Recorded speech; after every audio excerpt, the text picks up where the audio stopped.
Chapter 2 पूर्ण संख्या। तो संख्याना 3 प्रकार, एक प्राकृतिक संख्या, 2 पूर्ण संख्या, 3 पूर्णांक संख्या। एनी अंदर आपणे एक बीजा नंबरनो प्रकार है पूर्ण संख्या, तेनो अभ्यास करवानो छे। तो एनी अंदर पहला प्राकृतिक संख्या एटले शुं जोईए? जे संख्या में 1, 2, 3 बराबर। मित्रों अहीं तमारे तमाम आंकड़ा इंग्लिश में काढवाना प्रेक्टिस करवी पड़शे। जे संख्या में एकड़ा 1, 2, 3 थी चालू थता होय अने अनंत सुधी जे संख्याओनो समावेश थाय छे तेने प्राकृतिक संख्या कहेवाय। हवे आपणे अहींथी एकड़ा 1 थी चालू कर्या, जो आगळ 0 लखवो होय ते संख्याओ पूर्ण संख्या थई जाय। तेम जुओ पूर्ण संख्या, जो प्राकृतिक संख्या 1 थी शरू थाय छे तेमां शून्यनो समावेश करीए तो तेने पूर्ण संख्या कहेवाय। अहीं एकड़ा छे एने आगळ 0 लगाईए ते आखी 0 थी स्टार्ट थाय तमाम संख्याने पूर्ण संख्या कहेवाय। जो आपणे 1 थी स्टार्ट करता होय एकड़ा तो तेने प्राकृतिक संख्या कहेवाय। 1, 2, 3, 4, 5, 6, 8, 9, 25, 50, 100, 150, 2820 गमे ते आंकड़ा लो तमामने प्राकृतिक संख्या कहेवाय। एक हवे पछी बीजुं छे संख्या रेखा। संख्या रेखा एटले शुं मैं तमने एक सादी भाषा में समजावવાનો प्रयत्न कर्यो छे। बुक में क्यांय नथी आप्युं कि संख्या रेखा एटले संख्याओने एक रेखा पर दर्शाववा, तेनाथी रेखा जे बने तेने संख्या रेखा कहेवाय। ए रीते संख्या रेखानी मध्यमां शून्य आवेલું હોય છે અને તેમની જમણી બાજુ 1, 2, 3 એટલે કે ધન સંખ્યાઓ આવેલી હોય છે। મધ્યમાં એટલે કે આમ જાઓ તો ઋણ સંખ્યાઓ -1, -2, -3 અનંત સુધી, પણ જો શૂન્યની આ બાજુ આવો તો ધન સંખ્યા એટલે +1, 2, 3, 4, 5, 6 એમ અનંત સુધી સંખ્યા રેખા આવેલી હોય છે। એટલે એવું કહી શકાય કે એકની જમણી બાજુ 2 એટલે શૂન્યની જમણી બાજુ ધન સંખ્યાઓ સમાવેશ થાય અને શૂન્યની ડાબી બાજુ ઋણ સંખ્યાઓ।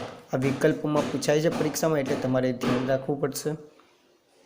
નાની મોટી સંખ્યા દર્શાવવા માટે આને ગ્રેટર ધેન કહેવાય, આને લેસ ધેન કહેવાય। નિશાનીનો ઉપયોગ થાય છે। ધારો કે અહીંયા 12 અને 9 માં મોટી સંખ્યા 12 છે, નાની સંખ્યા 9 છે। આપણે નાના ધોરણમાં અભ્યાસ કર્યો ત્રીજા ચોથા પાંચમામાં, બરાબર। નાની મોટી સંખ્યા એટલે શું, બસ એવું જ છે ભણવાનું, પણ આપણને થોડું એનસીઈઆરટી પ્રમાણે આપેલું છે। તો અહીંયા 12 અને 9 બરાબર, તેના માટે ગ્રેટર ધેન વાપર્યું, કેમ? એટલે યાદ રાખવાની, જો શોર્ટકટ રીત બતાવી કે જે સંખ્યા મોટી હોય તેની બાજુ 2 પાંખવાળી નિશાની રાખવી।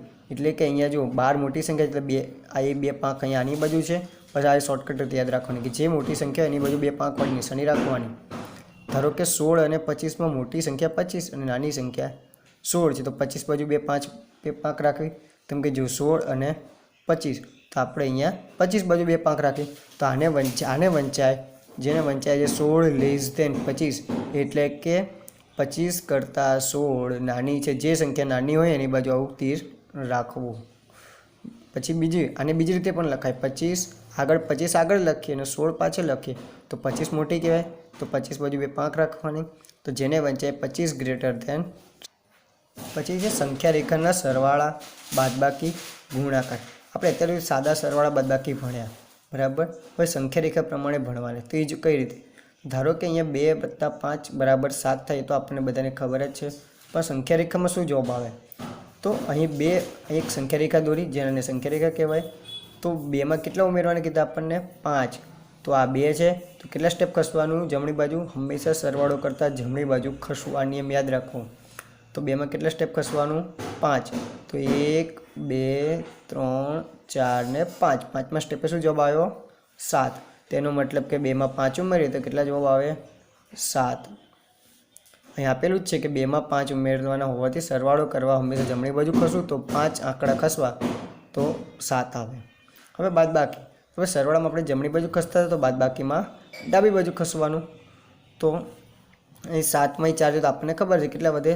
3। તો પછી સંખ્યા રેખામાં જુઓ તો 7 આવી રહ્યા, જમણી બાજુ અને ડાબી બાજુ ખસવું કહેવાય। તો 7ને કેટલા બાદ કરવાના? 4। તો 4 સ્ટેપ ખસો, 1, 2, 3, 4, 4 સ્ટેપ કરતાં કેટલો જવાબ આવે? 3। તો આપણો જવાબ સાચો।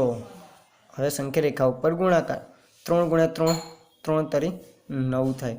તો હંમેશા 3 તરી 9 થાય, આપણને ખબર છે। આનો મતલબ કે 3ની જોડી 3 વાર બનાવી તો જીરોમાં આપણે 0 થી 1 બનાવો 3ની જોડી, તો 0માં 3 ઉમેરીએ તો એ પહેલું એક જોડી બની ગઈ, પછી 3 આવ્યો, પછી બીજી જોડી બની એમાં 3 ઉમેરો તો બીજી જોડી બનાવવા માટે 6 આવ્યો, પછી એમાં ત્રીજી જોડી પાછા 3 ઉમેરો, એમ કરતાં કરતાં આપણે 9 જવાબ 1 2 ને 3 જોડી બને છે, એટલે 9 એટલે કે 3 તરીને 9 જવાબ આવે।